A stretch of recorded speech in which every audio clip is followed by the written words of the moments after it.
Nakis, Papsi, Mudrakes at mga Marites. Good evening everyone! Welcome to the Media Mix and Mix. Ako si Baby at today ang ating topic ay traditional media versus new media. Ano nga ba ang difference nila? Difference? Huy! Anyways, let's start!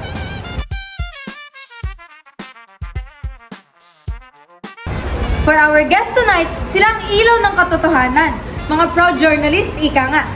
Sila ay sina Sander, What's Phil, up? Hello. at John. Hello. Alright, welcome to the Media Mix and Mix. Sila ang mga famous na journalist sa ating generation ngayon. Mapa-newspaper man yan, radio, or social media platforms. Pero bago ang lahat, let us begin with the Fast Talk.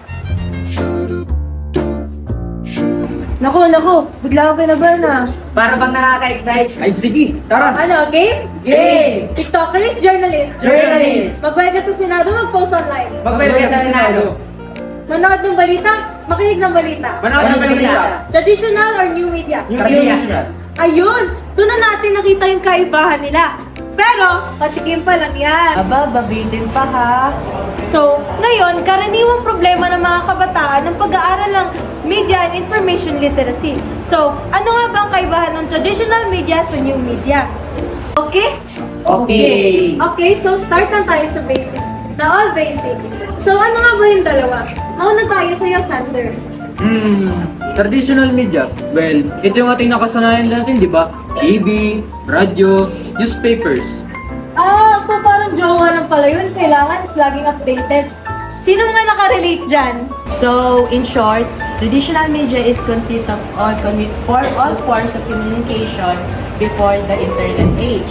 At ito yung mga, ano nga ba yun? Mga broadcast media at saka print media. Noon, ang sarap man din ng kumain ng almusal man din. May magbabasa ka ng balita sa dyaryo, tapos may kasama pang tinapay at kape. Yun naman din ang almusal natin. Uy, so totoo. Alam mo, kinuwento yun sa akin ng lolo ko dati. At traditional media yun. Correct ka dyan. Bukod pa sinabi ni Thompson 2011, this media paved the way for today's digital environment, but were largely superseded with their own set of strengths, such as their strong ability to gatekeep against misinformation. Ah, so what about new media? Well, sa new media, hindi ka na mag-aantay. Real-time lahat. Breaking news, boom, kabog, comment at share agad. May mga bagong chismis, viral sa TikTok at FB yan. Ayon kay PACE 2023, new media refers to various forms of digital communications emerged in recent years, including social media, podcasts, blogs, streaming platforms, and media apps. Moreover, a defining characteristic of new media is its ability to utilize multimedia elements such as video and audio to create engaging and shareable content across different platforms. Ah, so madali lang pala talagang i-identify yung difference nila. Yes. So, in short, traditional media is makinig at magbasa ka. Napaka-traditional, no? Pero, ang new media naman ay makisali ka. Ano nga yun? Napaka-modern naman. Exactly. Mas interactive na ang mundo ngayon dahil sa social media. Uy, ang dami ko namang nalaman sa inyo. Pros and cons naman tayo. Hala, ang ate Abby, ginawa talagang debate eh. Uy, hindi. Chika-chika lang. Siyempre, kailangan natin pag-usapan yung mga ganito para aware everybody. Let's start with you, Sander. Well, traditional media is credible, mas pinagdaanan sa fact-checking, kaso nga lang, mabagal minsan. Pag nabasa balita na, tapos na ang issue. Tapos na sa issue sa FB, sa TikTok, at sa X. Naku, may patience is not patience. Napaka-mainipin ko pa naman. Pero, on the other side, credible siya at truthful. Sa'yo naman, Bill. Sa new media, mabilis at interactive. Isa pa, lahat pwede maging content creator. Kaso nga lang, prone siya sa fake news. Yes, that's right. Traditional media is in detail, while new media is speed. Parang overwhelming naman minsan. Like, isang score mo na sa TikTok, boom! 5 hours na agad. Sa true, nakaka-relate ako dyan. Since tapos na ang lightning round, game time naman tayo. Ang tawag dito ay... Ang tawag dun? Who said it? Traditional or new?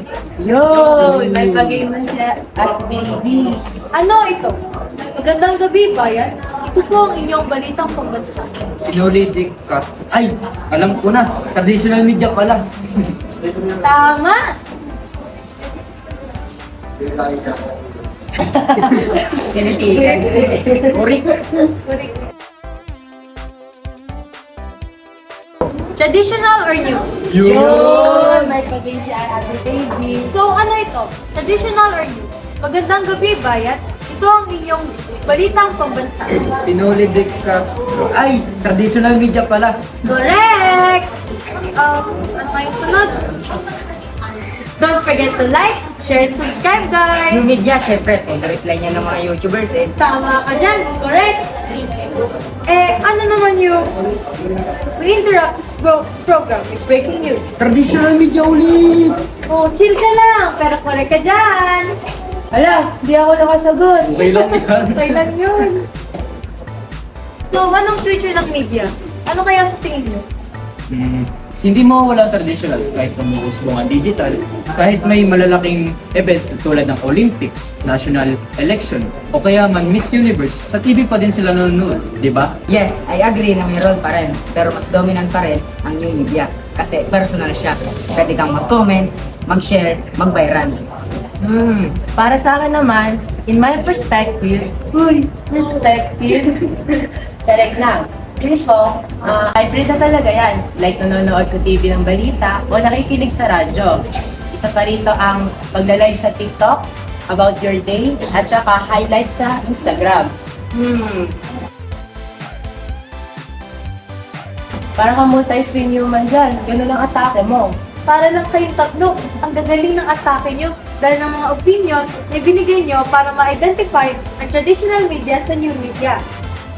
So ayan, natapos na tayo. Maraming salamat sa inyong tatlo at sa oras ninyo para maibahagi ang opinion nyo sa ating topic. To wrap up this episode, we learned today that traditional media is like your wise parent that is reliable, while ang new media naman is your energetic bestie. Fast, interactive, and sometimes toxic, aminin! And again, these are our guests, si Sander, Vil, and John. Thank you so much po sa inyo! Salamat Thank din. you, Nico. Thank you for inviting us again today. And this is the Media Mix and Mix.